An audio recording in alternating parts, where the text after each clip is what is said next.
Hi, and thanks for joining us for another module in our Automotive Financial Management series. My name's Jerry Frank, and in this module, I want to talk to you a little bit about, could there be a magic formula? A formula you could follow that if you follow this, you'd be guaranteed to earn the money that you deserve. Let's take a look. I've been teaching this formula for years and years, but basically the easiest way for me to explain it is every dollar that comes in revenue in your business is going to get spent somewhere. So we're going to call your total sales, obviously that's 100% of that dollar, that revenue that's coming in. And I often do this in front of a live audience and rip the dollar bill and in pieces as we talk about each segment, and I get a lot of jokes about it, and then you may have seen that stuff on Facebook, and I do it often at our shop meeting because let's face it, most of the time your staff feels like, hey, if we did $1 million in sales, you're a millionaire. If only it was that easy. It's not like that. I take a look at this magic formula. If you had a car that was misfiring in your service bay or not running right, you're able to plug in a tool, a scan tool, a scanner, and look at some data, and you're going to get a good idea of what's ailing that car. Think of this magic formula that we're going to talk about your business about the same thing. We're kind of going to plug a scan tool in and take a look at some of the key profitability numbers in your business and see what's ailing your business. Why is it misfiring? Okay, so bear with me here. Let's get into this. So everything that comes in, all of your sales, remember that's 100% of the pie. So that's the whole piece.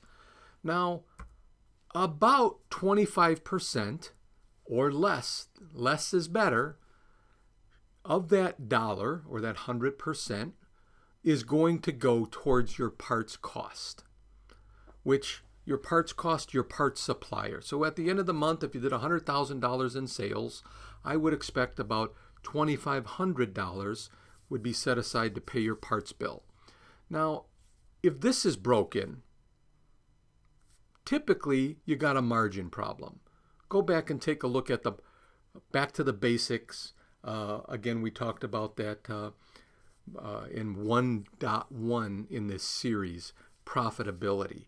But 25% should go to your parts store. About 20% of that dollar or that total income coming in is set aside for your technician cost. And again, that number's loaded, including taxes and benefits. Make sure you're calculating that in. And again, usually if there's a problem with this number, often maybe your technicians aren't paid on performance if that number's out of whack. 20% or lower is what the goal is. Could also be a margin issue, and we'll get into that a little bit later on. About 10% of every dollar goes towards your service advisor or your sales staff. Now, this wouldn't be the CSR. I'm just talking about a service advisor, somebody who's selling service. If you're selling service, you're going to kind of include that into your wages too. So if you're, I should have said that on the technician side too, but, about 10% of a service advisor, about 10% of that dollar we set aside for the service advisor. Okay, so everything else to this point, everything else other than the parts cost, the tech cost, and what I got to pay my service advisor, I'm going to call a fixed expense or an expense. Now, your accountant may look at this differently, but for our purpose and for our demonstration, everything else is going to be an expense. And that number should be about 25%. Which, if you do the math here, it leaves us with 20% net profit. So if your business is broke and you're not making the money that you should, you can do the calculations here to kind of see where it's broke. So let's diagnose this business just a little bit. All right, I already mentioned, look, if my parts cost is too high and it's more than 25%, more than likely I got a sales problem, and more specifically, I got a margin problem. If my tech cost is too high, or if my service advisor cost is too high, I could have a margin problem, but more than likely they're not paid on performance. Because let's face it, if my technician was paid on flat rate, the more he produces, the more sales I would get. That number is always going to stay in line. But where we run into trouble is when we have technicians on a guaranteed or an hourly wage or a salary, and the shop has a bad week. Well, the technician's still going to make the same amount of money, and it's not going to be a relationship to your sales. So that's typically what's wrong there. Now, what if your expense number's too high? Maybe it's 30% or 35%. Well, typically, unless you got a lot of fudge in your expenses and, you're running a lot of your personal items through your expenses, which I don't suggest because, when it comes time to sell the business, hey, you're going to get a multiple of that net profit. And we talk about that many times on our coaching calls and done several presentations of that. And it's not really beneficial to the business. So you always want to build this business to sell. But if your expense number is high and you're not running any fat or fudge through the business, the only way to really fix that number is to sell more, do more in sales, provided all of the other items are in line. So this can be used as, like I said, a diagnostic tool for your business. What I'd like to do is take a look at a fictitious company. Okay, this isn't a real company.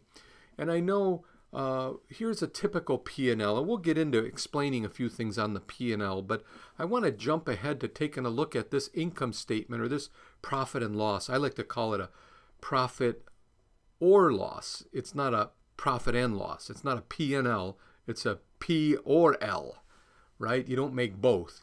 Hopefully that's always a profit. But this is just a sample company. I call this company ABC Automotive. And let's plug our scan tool in and see what's going on with this business. So you can see this business is doing $889,000, $889,317.99 in sales. That makes up our whole pie.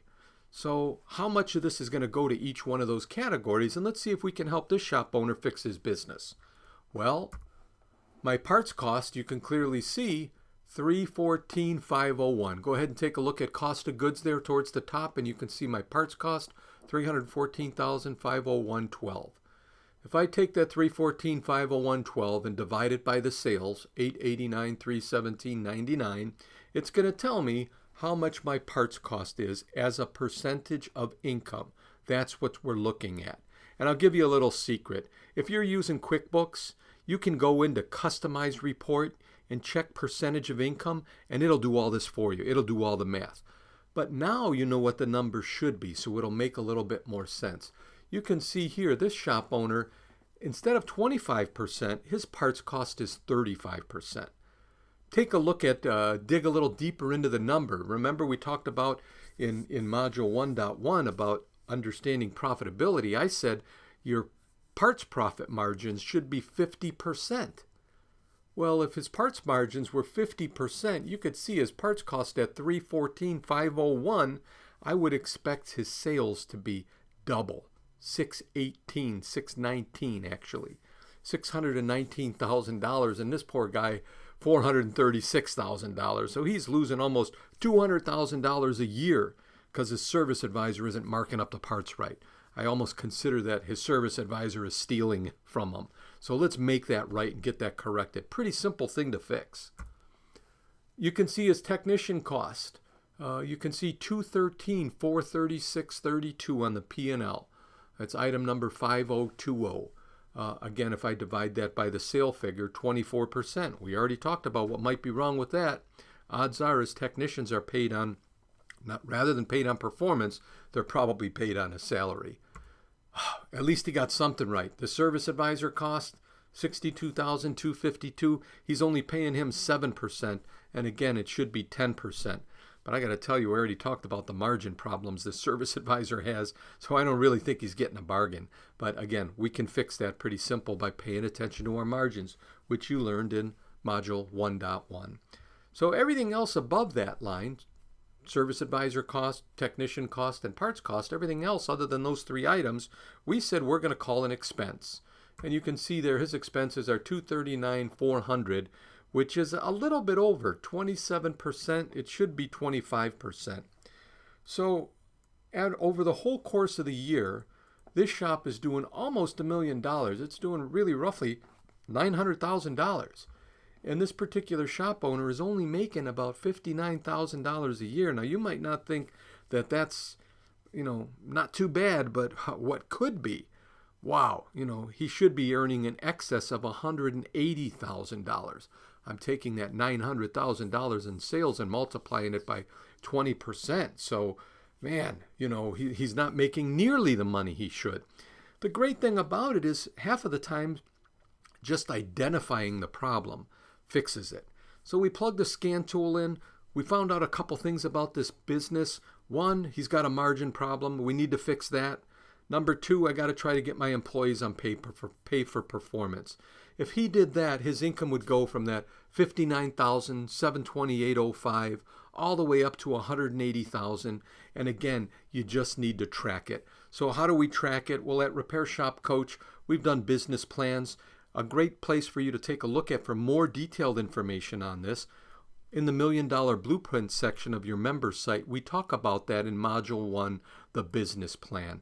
I go through a little spreadsheet here, and it simply basically states, you can see in the middle column everything we just talked about, what the target should be and where he's at. And if we take a look at on the right-hand column, the profit analyzer, it's just displaying the profit margins. For that calculation, go ahead and take a look at Module 1.1, where we talk about how to figure out profit margins and profitability in an earlier module. But you can see his labor gross profit margins, 53%, should be 65%. His parts gross profit margin is woefully low. I told you that's like the number one problem in most shops. You look at it there on the right-hand side, 28% should be 50%. So man, this particular business could be great. Remember we said early on, the business, nobody wants to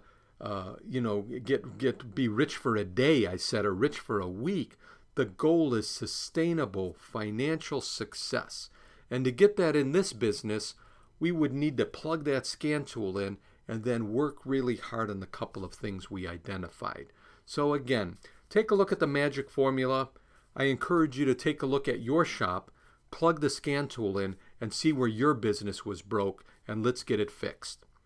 Thanks for joining me on this module. I'm going to see you on the next module coming up, where we're going to talk about calculating your break even and beyond.